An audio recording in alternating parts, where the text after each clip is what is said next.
There was something about Friday's opening day of the CAMS National Series at Sandown that was very different from the regular Nationals round.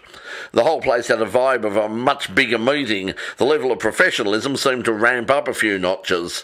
There's no doubt that the debut of the new S5000 category had even the most jaded race fan enthusiastic about the potential.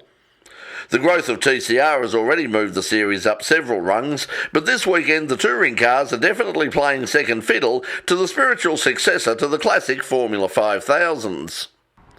There were 2 on-track sessions Friday with no major incidents, and the cars were all reliable, sounded good, looked very professional and were pretty fast considering this was their first time out at Sandown.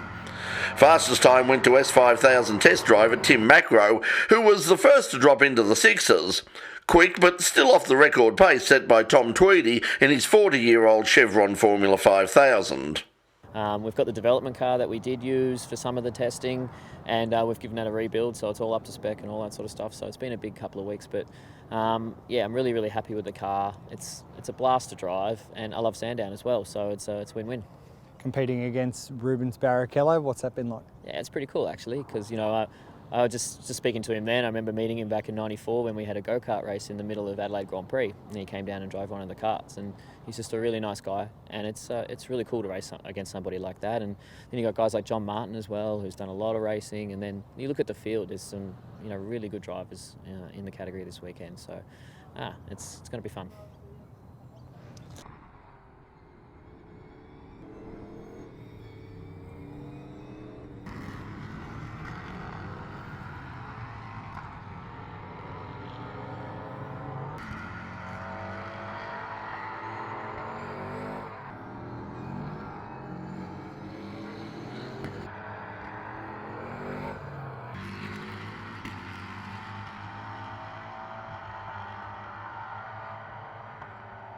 Ex-Formula 1 star Rubens Barrichello showed that despite many years out of top-line single-seater racing, he's still got it and ended the day second fastest and the only driver beside Macrow to go into the sixes. It's getting better. It's only 2 sessions of 20 minutes. I wish I had more time in the car and the track, but I was able to use to the best potential of the car on the second session. I was happier with the balance of the car, so I'm getting happier with everything as I go.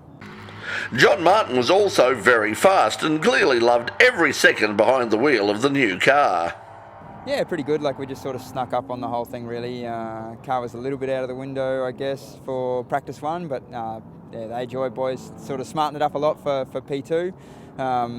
And yeah, sort of cruised around. I mean, there's still a fair bit left in it, but the session was kind of broken up a little bit too, with a few yellow flags and some stuff like that. But no, I think we went away. We learned a lot out of it. So I'll go back now and we'll do a bit of a debrief and see if we can't find a bit more. There's definitely more in it for quality, but see if we can't make the car a little bit more to my liking. And then yeah, we'll have a dig tomorrow.